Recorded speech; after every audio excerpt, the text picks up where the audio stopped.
নবীজি যেই মানুষের দিলের মধ্যে তিন জিনিসের মহব্বত থাকবে, বাজানো আমি আপনাদেরকে জিজ্ঞাসা করতে চাই কয় জিনিসের মহব্বত থাকবে? আওয়াজ দিয়ে বলেন বন্ধু, কয় জিনিসের মহব্বত থাকবে?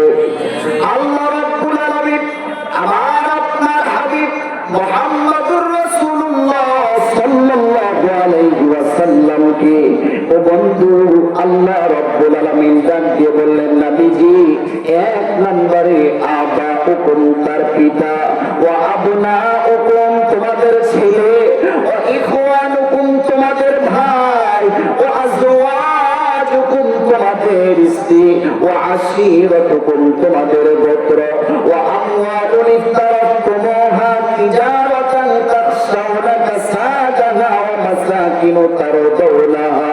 আল্লাহ রাব্বুল আলামিন বলেন আমওয়ালুন ইফতারাতুমুহা, এমন সম্পদ, এমন ব্যবসা যেগুলো কখনো তোমাদের জন্য ক্ষতির কারণ হবে, কখনো তোমাদের জন্য এই ব্যবসা লাভের কারণ হবে, এমন ব্যবসা, এমন সম্পদের চেয়ে ওয়া মাসাকিনু তারদাউনাহা, এমন বাসস্থান যেই জায়গায় তোমরা বসবাস করো। ও বন্ধু, আহাব্বা ইলাইকুম মিনাল্লাহ, আল্লাহ বলেন এই সাতটা জিনিসের কথা আমি বয়ান করলাম।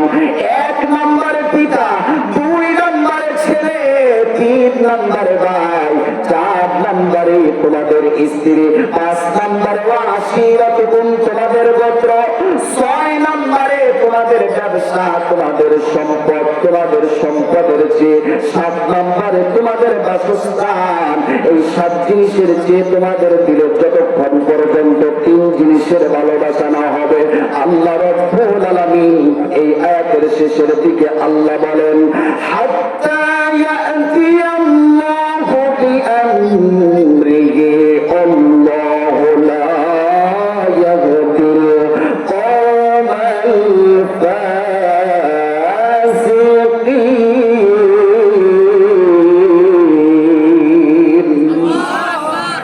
আল্লাহ বললেন নবীজি তিন জিনিসের ভালোবাসার কথা আমি আল্লাহ বয়ান করলাম। নবীজি আপনি আপনার উম্মতদেরকে জানিয়ে দেন এই তিন জিনিসের ভালোবাসা যদি আপনার উম্মতের মুহাম্মাদের দিলে যদি না থাকে, তাইলে তারা যেন অপেক্ষা করে আমার আল্লাহ পক্ষ থেকে তাদের জন্য কঠিন শাস্তির ব্যবস্থা করে রেখে দেওয়া হয়েছে। চিৎকার করে বলেন নাউযুবিল্লাহ। আমার ভাই, আমার বন্ধু,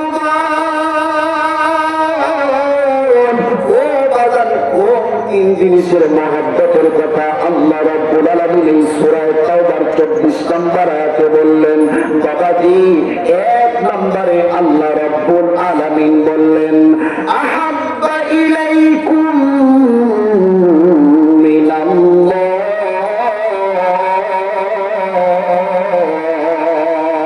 জোরে বলেন আল্লাহু আকবার।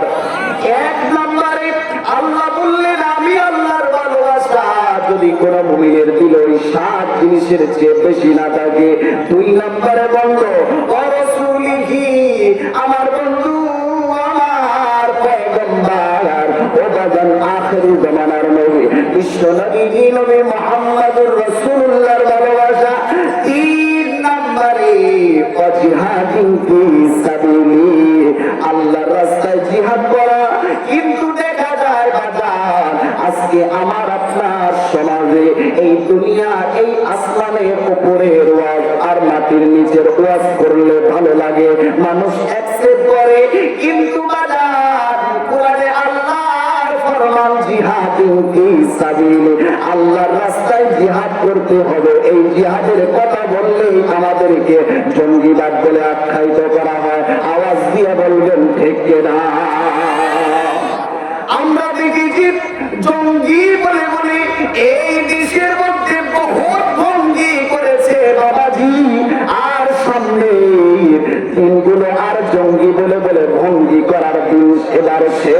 আগামীর দিন হবে ইসলামের বাংলাদেশ, আগামীর দিন হবে আমার আল্লাহর আল কোরআনের বাংলাদেশ। কথা বলেন ঠিক কিনা? আল্লাহ 2 নম্বরে মুহাম্মাদুর রাসূলুল্লাহর ভালোবাসা, 3 নম্বরে জিহাদুন ফি সাবিলে, আল্লাহর রাস্তায় জিহাদ করতে হবে। এই হুকুমটা কার? আরো করে বলেন, এই হুকুমটা কার? বাজান আল্লাহর ভালোবাসা, আল্লাহর মুহাব্বত, আল্লাহর প্রতি অগাধ বিশ্বাস আপনার তখনই চলে আসবে এই দিলের মধ্যে, যখন আপনার এই কোরআনের আওয়াজ এই কর্ণকুহুরে ভালো লাগবে। কথা বলেন ঠিক কিনা? এই কোরআন যখন আমাদের ভালো লাগবে, তখন আমাদের নামাজ ভালো লাগবে, আমাদের মসজিদ ভালো লাগবে, মাদ্রাসা ভালো লাগবে, উলামায়ে কেরামকে পছন্দ হবে, দিলের মধ্যে উলামায়ে কেরামের মহব্বত সৃষ্টি হবে। কথা বলেন ঠিক কিনা? কিন্তু বিশ্বাস করেন, আজকে আমরা যখন এই কোরআন থেকে দূরে সরে গিয়েছি, আমরা নিজেদেরকে যদিও তাহাজ্জুদ গুজারি বলে আমরা নিজেদেরকে পরিচয় দেই, কিন্তু এই কোরআনের দাওয়াত যারা ইসলামের কথা মানুষের সামনে বলে, আমরা অতীতে দেখেছি এই কোরআনওয়ালাদেরকে জেলের মধ্যে হাতে হ্যান্ডকাপ পরিয়ে, পায়ে ডান্ডা বেড়ি পরিয়ে তাদেরকে জেলখানায় ওঠানো হয়েছে। এরা কখনো কোরআন প্রেমিক হতে পারে না। মুসলমান কথা বলে ঠিক না? কেন আমি উঠব না জ্বলে ইমানের বারুদ এই অন্তরে ভরা, ঠিক না? কেন আমি উঠব না জ্বলে ইমানের বারুদ এই অন্তরে ভরা, আহাজার চারিদিকে যাই শোনা যায়, আহাজার চারিদিকে যাই শোনা যায়, মাজলুম শান্তির লাগে দিশে হারা। বিপ্লব মানে জীবন দিয়া বসে থাকা নয়, সে কোনো দিন আসবে না রে করো যদি ভয়, ঠিক না? বিপ্লব মানে জীবন দিয়া বসে থাকা নয়, সে কোনো দিন আসবে না রে করো যদি ভয়। আসবে বিজয় রক্ত আর জীবনের বিনিময়, আসবে বিজয় রক্ত আর জীবনের বিনিময়, বিপ্লব মানে জীবন দিয়া বসে থাকা নয়, সে কোনো দিন আসবে না রে করো যদি ভয়। বিপ্লব মানে জীবন দেয়া বসে থাকা নয়, সে কোনো দিন আসবে না রে করো যদি ভয়। লড়াইয়ের ওই ময়দানেতে যেতে তোমাকে হবে, প্রয়োজনে সব রক্তটুকু জমিনেই ঢেলে দেবে, ঠিক না? লড়াইয়ের ওই ময়দানেতে যেতে তোমাকে হবে, প্রয়োজনে সব রক্তটুকু জমিনেই ঢেলে দেবে। তবুও তোমায় লড়তেই হবে, তবুও তোমায় লড়তেই হবে, মানবে না পরাজয়। বিপ্লব মানে জীবন দেওয়া বসে থাকা নয়, সে কোনো দিন আসবে না রে করো যদি ভয়। বিপ্লব মানে জীবন দেওয়া বসে থাকা নয়, সে কোনো দিন আসবে না রে করো যদি ভয়, ঠিক না? আমার ভাইরা, আমার বন্ধুগণ, আর আমি লম্বা করবো না বাজান। এই কোরআন ওই সময় ভালো লাগবে যখন আল্লাহর মহব্বত এই দিলের মধ্যে ঢুকে যাবে। বাজানো এই দারুল উলুম নুরানী মসজিদ, বালক বালিকা এই মাদ্রাসাগুলোকে এই কোরআনের শিক্ষা দেওয়া হয়। আমরা অতীত ইতিহাস দেখেছি, অতীত ইতিহাস পড়েছি বাজান রে। এই কোরআনের সঙ্গে যারাই গাদ্দারি করেছে, কোরআনের সঙ্গে যারাই বিদ্যাঙ্গুলি প্রদর্শন করেছে, আমার আল্লাহ তাদেরকে দুনিয়াতে অপমান আর লাঞ্ছিত করেছেন। কথা বলেন ঠিক কিনা? কিন্তু এই কোরআনকে যারা মহব্বত করেছে, এই কোরআনকে যারা ভালোবেসেছে, এই কোরআনকে যারা বুকে আলিঙ্গন করেছে, এখন তো এই কোরআনের কারণে আমার আল্লাহ বহু জিও মানুষকে হিরো বানাইছে। কথা বলেন ঠিক কিনা? এই কোরআনুল কারীম থেকে আজকে আমি আপনি দূরে সরে গেছি, কারণ হইল আমার আপনার দিলে আল্লাহর মহব্বত নাই। 3 জিনিসের মহব্বতের কথা আল্লাহ বর্ণনা করেছেন সূরা তাওবার আল্লাহ 24 নম্বর আয়াতের মধ্যে বলেন, 1 নম্বরে আমি আল্লাহর মহব্বত, 2 নম্বরে আমার বন্ধু হাবিব মুহাম্মদুর রাসূলুল্লাহর মহব্বত, 3 নম্বরে জিহাদুন ফি সাবিলিল্লাহ, আল্লাহর রাস্তায় জিহাদ করা। এই জিনিসের মোহাব্বত তখন ঢুকবে বাজান যখন আপনার দিল আমার দিল যখন কোরআনের প্রতি ভালোবাসা আর মোহাব্বত দেখাবে। কথা বলেন ঠিক কিনা? সমাধান চাও যদি জীবনে মরণে ফিরে যাও খুঁজে নাও চোখ রাখো কোরআনে। সবাই সমাধান চাও যদি জীবনে মরণে ফিরে যাও খুঁজে নাও চোখ রাখো।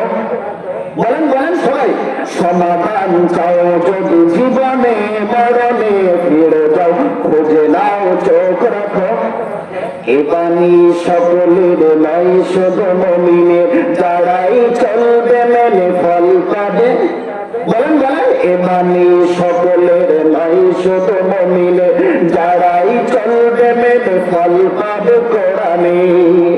এই দুনিয়ায় আর সেই দুনিয়া, এই দুনিয়ায় আর সেই দুনিয়া, মুক্তি পাবে তুমি জাহানে। সমাধান সমাধান চাও যদি জীবনে মরণে ফিরে যাও খুঁজে নাও চোখ রাখো কোরআনে। সমাধান চাও যদি জীবনে মরণে ফিরে যাও খুঁজে নাও চোখ রাখো কোরআনে। জোরে বলেন আল্লাহু আকবার। আমার ভাইরা, আমার বন্ধুগণ, আর লম্বা নয় বাজার। এই কিতাব এমন একটা কিতাব, এই কিতাবের কাছে সালেন্ডার হইলে, এই কিতাবের শিক্ষা অর্জন করলে, সন্তানদেরকে এই কিতাবের শিক্ষা দিলে আমার আপনার রব আল্লাহর ওয়াদা রয়েছে, দুনিয়ার জমিনে বান্দা তুমি যত বড় বিপদে পড়ে যাও না কেন, এই কোরআনের কারণে আমি আল্লাহ সকল বিপদ থেকে উদ্ধারের দায়িত্ব আমি আল্লাহ নিজ জিম্মায় নিয়ে নিলাম। জোরে বলেন সুবহানাল্লাহ। আমার ভাইরা, আমার বন্ধুগণ, রাশিয়ার সঙ্গে যখন আফগানিস্তানের যখন যুদ্ধ শুরু হয়ে গেল, রাশিয়ান সৈন্যরা বাজান দেখেন এই কোরআন কেমন করে মানুষকে বিপদ থেকে আল্লাহ পাক বাঁচিয়ে দেন। এই কোরআনের কারণে আল্লাহ কেমন করে এই কোরআনের শিক্ষা অর্জন করলে, এই সিনাই কোরআন ধারণ করলে, এই সিনাই কোরআন থাকলে আমার আল্লাহ কেমন করে দেখেন বিপদ থেকে আল্লাহ উদ্ধার করে। বাজান যে ঘটনাটা এসেছে, আমি আফগানিস্তানে আল্লাহকে দেখেছি এমন নামে একটি বই আছে, এই বইয়ের ভিতরে কিতাবের ভিতরে মুসান্নিফ বর্ণনা করতেছেন রাশিয়ার সঙ্গে যখন আফগানের যখন যুদ্ধ শুরু হয়ে গেল, বাবাজি রাশিয়ান সৈন্যরা আফগানিস্তানের মধ্যে আফগানিস্তানের মানুষদেরকে তারা বলে দিল, তোমরা অতি দ্রুত তোমাদের তাবু ছেড়ে তোমরা ভিন্ন জায়গায় চলে যাও। ও বাজান সবাই নিজ নিজ তাবু ছেড়ে চলে যাচ্ছে। রাশিয়ান সৈন্যদের অনেক পাওয়ার, তাদের বোমার অনেক পাওয়ার, তাদের অনেক ক্ষমতা আছে। তারা ভয় পেয়ে আফগানিস্তানের মুসলমানরা যখন নিজ নিজ তাবু ছেড়ে চলে যাচ্ছে, বাজানো ওই তাবুর মধ্যে একজন ছোট মানুষ, অন্ধ মানুষ, 7 থেকে 8 বছর বয়স হবে এমন একজন হাফেজে কোরআন ছিল। অন্ধ হাফেজ নাম হইল আব্দুর রহমান। এই আব্দুর রহমানের বাবা নাই দুনিয়ায়, বাবা বেঁচে নাই, মা জননীর দিয়া অন্ধ মানুষ আফগানি তাবুসি ভিন্ন জায়গায় চলে যাবে। যেতে যেতে বাজান যখন ভিন্ন এলাকায় চলে গেছে, হঠাৎ করে মা ছিল গর্ভবতী, মায়ের গর্ভধারণের সময় যখন এগিয়ে আসছে, এমন সময় টাকার প্রয়োজন হবে। মা এবার সন্তানকে ডাক দিয়ে বলে, এরে বাবা, এরে আব্দুর রহমান, ওই যে তাবুর মধ্যে আমরা অবস্থান করছিলাম, এ বাবা ওই তাবুর ভিতরে আমি একটা ব্যাংক রেখে এসেছি, ওই ব্যাংকের মধ্যে কিছু টাকা জমা রাখছিলাম। বাবারে ওই টাকাটা যদি আনতে পারতাম তাইলে আমাদের অনেক ফায়দা হতো। আমি এখন গর্ভবতী, তোর বাবা দুনিয়ায় বেঁচে নাই বাবা, কিন্তু আমি যদি তোকে এখন এখান থেকে আবার ওই আমার আফগানিস্তানের যদি যদি ওই তাবুর মধ্যে পাঠায় দে, ওই বেঈমান কাফির গুলি যদি তোকে দেখে ফেলে, ওই বেঈমান কাফির গুলি তোরে পেড়ে ফেলবে রে বাবা। সন্তান মাকে ডাক দিয়া বলে, মা গো, ও মা, তুমি শুধু আমার একটু দোয়া দিয়ে দাও গো মা, আমি তোমার দোয়া নিয়ে যাব, আমার আল্লাহ আমারে সকল বিপদ থেকে কোরআনের কারণে উদ্ধার করবে। জোরে বলেন সুবহানাল্লাহ। মায়ের দোয়া লাও হে মুমিন, মায়ের দোয়া লাও, মায়ের দোয়া লাও হে মুমিন, মায়ের দোয়া লাও। বিপদে পড়বে না তুমি যখন যেথায় যাও, বিপদে পড়বে না তুমি যখন যেথায় যাও। মায়ের দোয়া লাও হে মুমিন, মায়ের দোয়া লাও, মায়ের দোয়া লাও হে মুমিন, মায়ের দোয়া লাও। কথা বলেন ঠিক না? মায়ের দোয়া নিয়ে এবার যখন হাফিজ আব্দুর রহমান হাঁটি হাঁটি পা পা করে চলতে শুরু করেছে, বাগান আমি আর লম্বা করব না, আব্দুর রহমান এবার তাবুর ভিতরে চলে গেছে। মায়ের রেখে আসা প্যান্টটাকে হাতে নিছে, হাতে নিয়ে এবার যখন অন্ধ মানুষ চোখে দেখে না রে বাবা, এমন করে হাঁটি হাঁটি পা পা করে আসতে যে এই দিক দিয়া এই রাশিয়ান সৈন্যগুলি দূরবীন দিয়া দেখা ফেলাইছে। ওই যে দেখা যায় একটা ছোট্ট মানুষ, বালক মানুষ, অন্ধ মানুষ, বুকের সঙ্গে একটা কিতাবকে ঝুলাইয়া দিয়া, এই কিতাবকে ঝুলাইয়া দিয়া ও বাজার হাফিজ আব্দুর রহমান হাঁটি হাঁটি পা পা করে আসতে রাশিয়ান সৈন্যদের চিফ কমান্ডার ডাক দিয়ে বললেন, এই সৈন্যরা যাও না, ওই যে দেখা যায় কে জানি আসতেছে আমাদের এই যে আমাদের এই রাশিয়ান সৈন্যের ক্যাম্পের দিকে, যাও না, তারে আটক করে ফেলো। এই কথা শোনার পর সকল সৈন্যগুলো যাইয়া ও বাজার হাফেজ আব্দুর রহমানকে যখন ঘিরে ধরেছে, হাফেজ আব্দুর রহমান চোখে দেখে না। হাফিজ সাহেব মানুষ ডাক দিয়ে বলে, ভাইরা গো, তোমরা কারা গো? এবার ডাক দিয়ে বলতেছে, সেনাগুলো। এ ভালো, কোথায় তোর বাড়ি, কি তোর পরিচয়? হাফিজ আব্দুর রহমান ডাক দিয়ে বলে, ভাইরা গো, আমার নাম আব্দুর রহমান, আমি তো চোখে দেখি না। আপনারা বলেছিলেন এই তাবু ছেড়ে যাওয়ার জন্য, আফগানের তাবু ছেড়ে আমার মা চলে গেছে, আমিও চলে গিয়েছিলাম, কিন্তু আমার মা গর্ভবতী, আমার বাবা নাই। আমার মা কিছু টাকা জমা রাখছিল একটা ব্যাংকে, এই টাকাগুলো নেওয়ার জন্য আমি আবার ফিরে এসেছি। ভাই গো,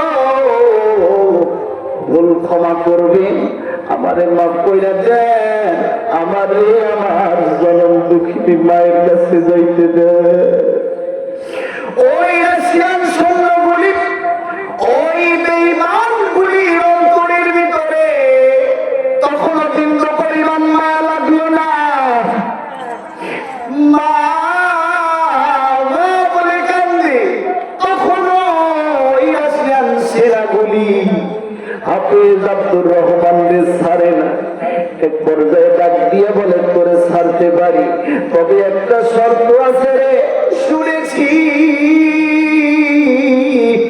তোর বুকে ঝুলানো তোদের মহাগ্রন্থ আল কোরআন, এই কোরআনের পাওয়ার নাকি অনেক বেশি, এই কোরআন দিয়া নাকি দুনিয়ার অনেক কাজ হয়, এই কোরআন পড়লে নাকি তোরা আখিরাতে নাজাত পাবি। আজকে এখানে দেখতে চাই তোর এই কোরআনের পাওয়ার।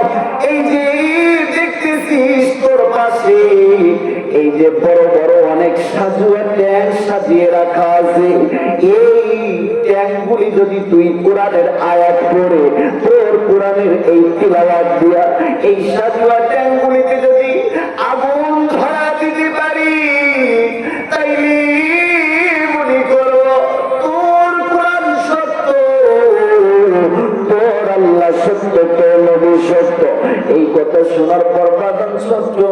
বালক মানুষ হাফেজ আব্দুর রহমান কান্দে আসমানের দিকে তাকাইয়া আল্লাহরে ডাক দিয়া বলে, আল্লাহ গো, ও মাগো, ও আমার দয়ার আল্লাহ, আমার এখানে আজ বাবা থাকলে বাবা সাহায্য করতো, আমার বাবা না, আমার মা গরিব মানুষ, মা জননীর রেখে আসছি। রব্বুল আলামিন,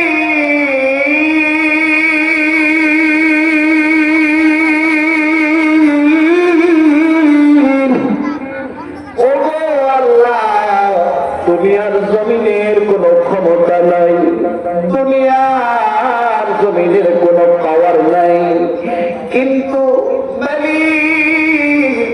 তোমার কুরআন আমার সিনার ভিতরে আছে। আল্লাহু আকবার, আরো জোরে বলেন আল্লাহু আকবার। আব্দুর রহমান ডাক দিয়ে বলে, আল্লাহ, দুনিয়ার কোন জিনিসে মহব্বত করি নাই আল্লাহ গো, তোমারে ভালোবাসার পরে মা জননীকে ভালোবাসছিলাম, বিদায় টাকাটা নেওয়ার জন্য আসছি। ওগো আল্লাহ, ওই রাশিয়ান সৈন্যগুলো কেমন জুলুম করছে আমার উপরে। রব্বুল আলামিন, আমি যদি তোমার কুরআনের তিলাওয়াত দিয়া এখন যদি আমি আল্লাহ গো, আমি যদি তাদের এই ট্যাঙ্কগুলির মধ্যে আগুন না ধরায় দিতে পারি, আল্লাহ এই বেঈমানগুলি আমার মেরে ফেলবে। আল্লাহ গো, তোমারে মিথ্যা বলে গালি দিবে। রব্বুল আলামিন, ওই বেঈমানগুলি আমারে বুঝতেছে না। এক পর্যায়ে ওই রাশিয়ান সৈন্যদের মধ্য থেকে একজন ডাক দিয়া বলে, রে আব্দুর রহমান, তোরে ছাড়তে পারি, একটা শর্ত আছে। বলে, ভাই কি শর্ত? বলে, তুই যে আল্লাহর প্রতি ঈমান এনেছি, যেই কোরআন এই বুকে ধারণ করেছি, ওই কোরআন ছেড়ে দে, তোর আল্লাহরে ভুলা যা, বিশ্বাস কর, তোর এখান থেকে মুক্তি দেব। কিন্তু বাজার আমার আপনার মতো ঈমান তো হাফেজ আব্দুর রহমানের তুলে না। বাজান রে, ও আমার হরিপুরি ইউনিয়নের যুবক ভাইরা, প্লিজ বন্ধু, খুব খেয়াল করে শুনবেন বাজান। এইবার আব্দুর রহমান ডাক দিয়ে বলে, আমার জীবন চলে যাবে রে, আমি জীবন দিতে রাজি, কিন্তু ঈমান দিতে রাজি নাই। জোরে জোরে বলেন সুবহানাল্লাহ। এমন ঈমান সাহাবায়ে কেরামের দিলে ছিল। সকল পরীক্ষায় দিয়েছি বাজার, সকল পরীক্ষায় উত্তীর্ণ হয়েছে, ঈমানের পরীক্ষা দিয়েছেন, তবুও জীবন দিতে রাজি হয়েছেন, কিন্তু ঈমান দিতে রাজি হয় নাই। কথা বলেন ঠিক কিনা? আমরা অতীতে দেখেছি, কিছুদিন পূর্বে এই তো বাদাম যখন কোরআনের সত্য কথাগুলো মানুষের কাছে প্রচার প্রসার ঘটানোর কারণে অনেক জুলুম করা হয়েছে, অনেক নির্যাতন করা হয়েছে, অফার দেওয়া হয়েছে, বাড়ি দেব, গাড়ি দেব, ক্ষমতা দেব, কিন্তু কোরআনের দাওয়াত দেওয়া বন্ধ করে দাও। উলামায়ে কেরাম কোরআনের দাওয়াত দেওয়া বন্ধ করে নাই, উলামায়ে কেরাম সালেন্ডার হয় নাই, হাতে হ্যান্ডকাপ করেছে, পায়ে ডান্ডা বেরি করেছে, আদালতে উঠেছে, জীবন দিতে প্রস্তুত হয়েছে, তবুও ঈমান দিতে রাজি হয় নাই। কথা বলেন ঠিক কিনা? একজন ঈমানদারি ঈমান এমন দাবি ঈমান বাজার, এই ঈমান আনার কারণে আমার আপনার নবী, বিশ্ব নবী কেউ কাফির গুলো অফার দিয়েছিল, এরে মুহাম্মদ, তুই যে কালেমার দাওয়াত মানুষের কাছে দি, মুহাম্মদ রে, তুই কালেমার দাওয়াত দেওয়া বন্ধ করে দে, তোরে বাড়ি দেব, তোরে মক্কার জমিনে গাড়ি দেব, তোরে ক্ষমতা দেব। মুহাম্মদ রে, তুই যদি এই মক্কার জমিনে সবচেয়ে সুন্দর নারী চাও, ওগো মুহাম্মদ, তোমাকে নারী দেব। কলেমার দাওয়াত বন্ধ করে দাও। বাদাম রে, আমি আপনাদের কাছে জিজ্ঞাসা করতে চাই, আমার নবী কি ওই অফার গ্রহণ করে ইমান থেকে বিন্দু মাত্র কি পিছপা হয়েছে নাকি? আমার আপনার নবী এই ইমানের জন্য বাদাম কষ্ট করেছেন, ইমান আনার জন্য শত জুলুম নির্যাতন সহ্য করেছেন। বাবাজি আর লম্বা করব না, হাফেজ আব্দুর রহমান ডাক দিয়ে বলে, ওগো ভাইরা, আমি আমার জীবন দিতে রাজি গো, কিন্তু ইমান দিতে রাজি নাই। জোরে বলেন সুবহানাল্লাহ। জীবন দিতে রাজি, কিন্তু আমি ইমান দিতে রাজি নই। এরপরে যখন আব্দুর রহমানকে আর যখন বুঝাইতে পারলো না, আমি শুধু বুঝাইতে চাচ্ছি বাজান, এই কিতাব এমন একটা দামি কিতাব, এই কিতাবের শিক্ষা অর্জন করলে আল্লাহ দেখেন কেমন করে বিপদ আপদ থেকে হেফাজত করে, আল্লাহ কেমন করে হেদায়েতের নূর ঢোকায়। আমার আপনার নবী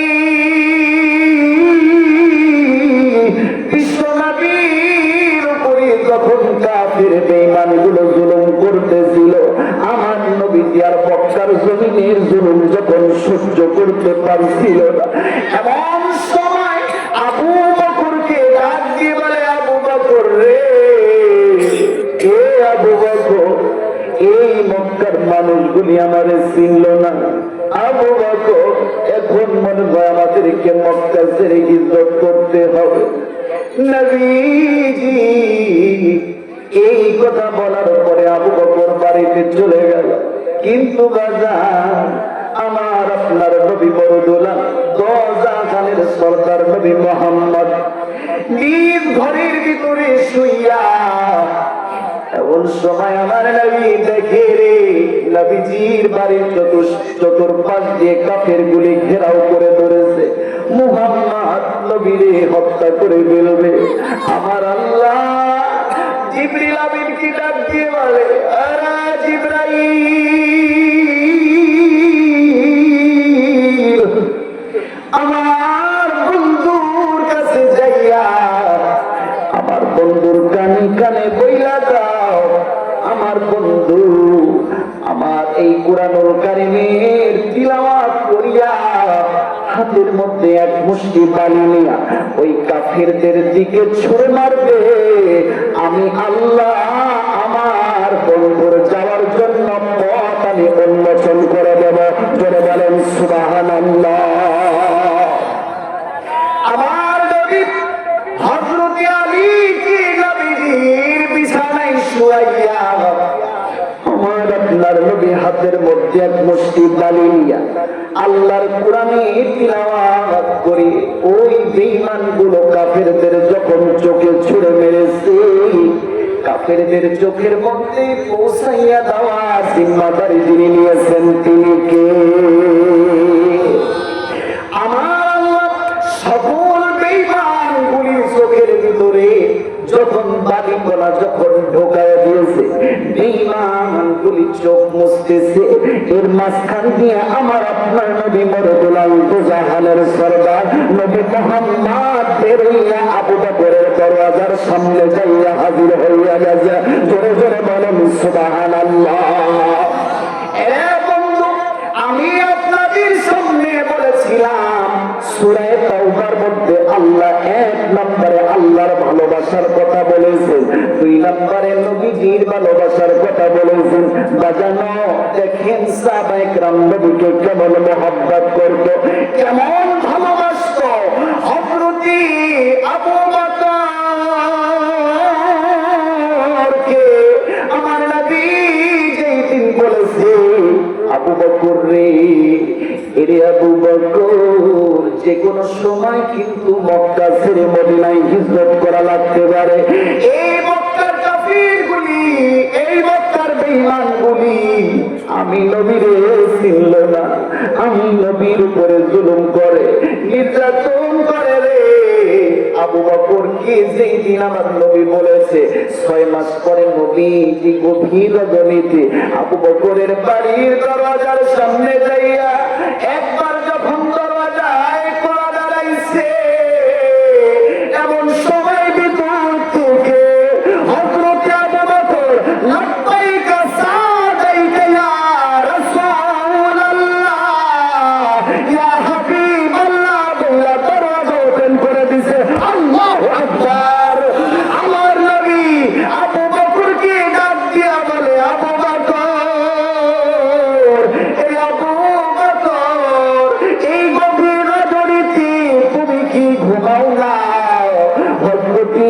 বকর ডাক দিয়া বলে, নবীজি গো, আজ থেকে 6 মাস আগে যখন যেই দিন আমাকে বলেছিলেন, আরে আবু বকর,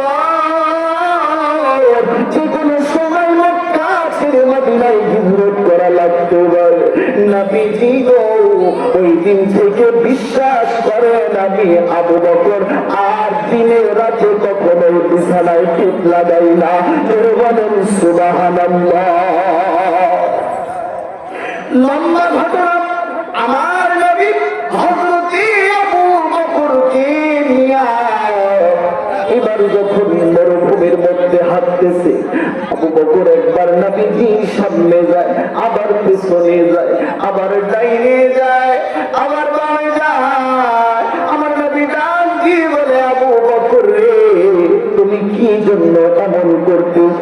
আবু বকর ডাক দিয়ে বলে, নবীজি গো, এই মক্কার কাফিরগুলি ভালো না, এই বেঈমানগুলি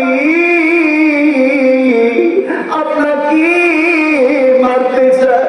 নবীজি গো, এই বেঈমানগুলি চায় আপনারে দুনিয়া থেকে বিদায় করে দিতে। ও নবীজি, আমি আপনার সামনে যাই, আমি আপনার পেছনে যাই, আমি আপনার ডানে যাই, আমি আপনার বামে যাই। নবীজি গো, এই জন্য যায়, ওই বেঈমানগুলি যদি আপনাকে লক্ষ্য করে যদি তীর নিক্ষেপ করে, সর্বপ্রথম যেন ওই তীরটাও আমি আবু বকরের তীরের মধ্যে ঢুকে যায়। আল্লাহু আকবার। আমার নবীজি ডাক দিয়া বলে, আবু বকর রে, তুই শুধু আবু বকর না, তুই গইলি সিদ্দিকে আকবার আবু বকর। জোরে বলেন সুবহানাল্লাহ। আমার নবীজি হযরতে আবু বকরকে নিয়ে যখন বন্ধ হাঁটতেছিল, এমন সময় রাত যখন শেষ হয়ে গেছে, ফজরের সময় হয়ে গেছে, সূর্য উঠে যাবে, বেলা উঠে যাবে, এমন সময় হযরতে আবু বকর ডাক দিয়ে বলে, নবীজি গো, কিছুক্ষণের মধ্যে সূর্য উঠে যাবে, বেলা তো উঠে যাবে। ও নবীজি, নবীজি গো, এমন সময় যদি বেঈমানগুলো আমাকে আপনাকে দেখে ফেলে, মেরে ফেলবে। ওই যে পাশেই দেখা যায় একটা গুহা, ওই গাড়ির সুরের মধ্যে ঢুইকা যায়।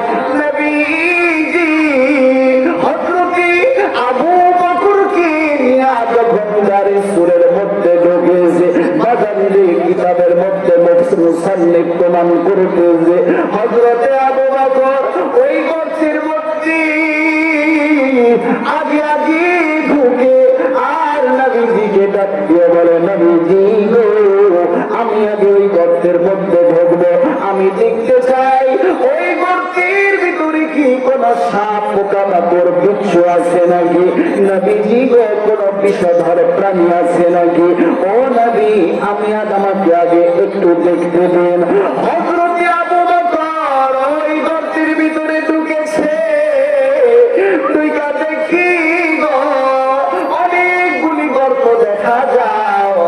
এবার হযরতে আবু বকর নিজের কাছে একটা বড় রুমাল ছিল বা গামছা ছিল, ও বাজার ওই রুমাল বা গামছাটাকে টুকরো টুকরো করে ওই গর্তগুলো বন্ধ করতে ছিল, কিন্তু একটা গর্ত শেষ পর্যন্ত যখন রয়ে যায়, ওই গর্তটা বন্ধ করবার জন্য আর কোন আসবাবপত্র, কাপড় খুঁজে পায় না। এমন সময় আমার আপনার নবী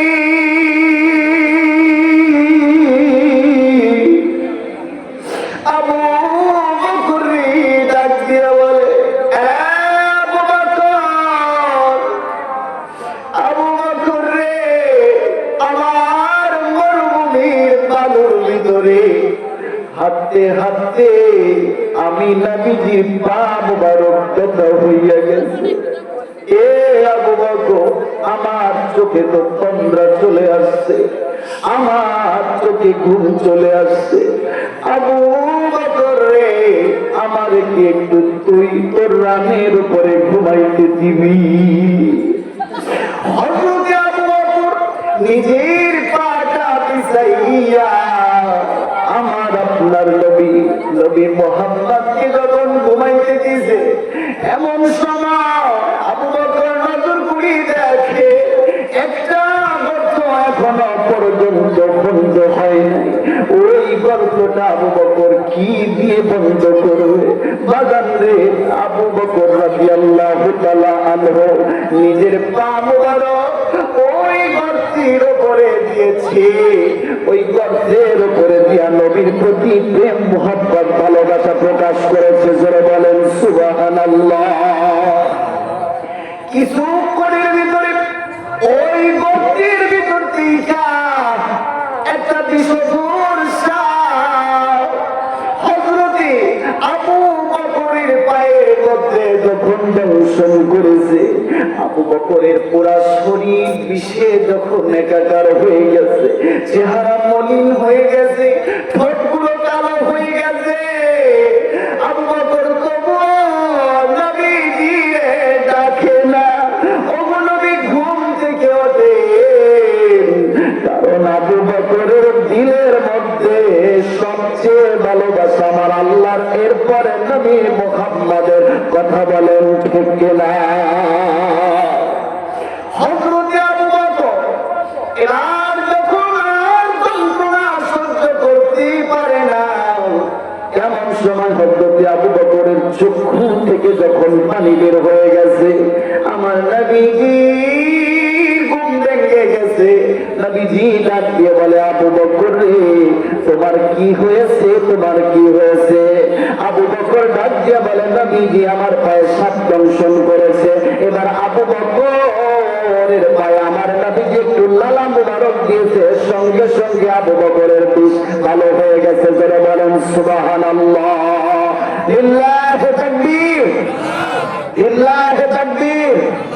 আজকের মাহফিলের প্রধান আমন্ত্রিত মেহমানদের মধ্য থেকে প্রধান মেহমান হাফেজ মাওলানা কারি শেখ মফিজুর রহমান জিহাদি সাহেব খুলনা। হযরত মাওলানা কারি শেখ মফিজুর রহমান জিহাদি সাহেব চলে আসছেন। এজন্য আমি আর আলোচনা লম্বা করবো না, আমি শুধু শেষ ফিনিশিংটা দিয়ে আমি বিদায় নেব। বলতেছিলাম, এই কুরআনুল কারীমের কারণে আল্লাহ পাক বিপদ থেকে রক্ষা করে। নবীজিকে আল্লাহ পাক যখন মক্কা ছেড়ে যখন মদিনায় হিজরত করবে, কাফেরদের থেকে এই কুরআনের কারণেই আল্লাহ পাক নবীজিকে হেফাজত করেছে। কথা বলেন ঠিক কিনা? হাফেজ আব্দুর রহমান এবার তাওয়াক্কুল করেছে আল্লাহর উপরে। মনে আছে আপনাদের? কথা বলেন মনে আছে? শেষ ফিনিশিংটা শুরু দিয়ে দেয়। এবার আব্দুর রহমান ডাক দিয়ে বলে, ওগো আল্লাহ, আমি এখন 2 রাকাত নামাজ আদায় করব।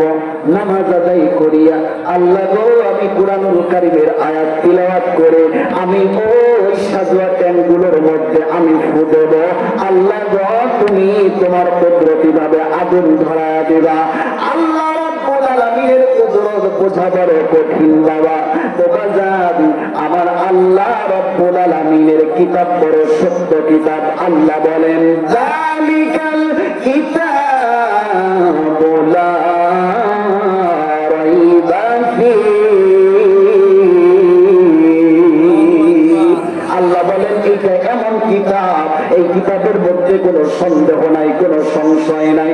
আব্দুর রহমান যখন আল্লাহর কুরআনুল কারীমের তিলাওয়াত করে, নামাজ আদায় শেষ করে এবার যখন এক মুষ্টি বালু নিয়ে বাজান অন্ধ হাফেজ আব্দুর রহমান ওই ট্যাঙ্কগুলোর দিকে ছুড়ে মেরেছে, আমার আল্লাহ দাও দাও করে 20টারও বেশি ট্যাঙ্কে আমার আল্লাহ আগুন জ্বালায়া দিয়েছে।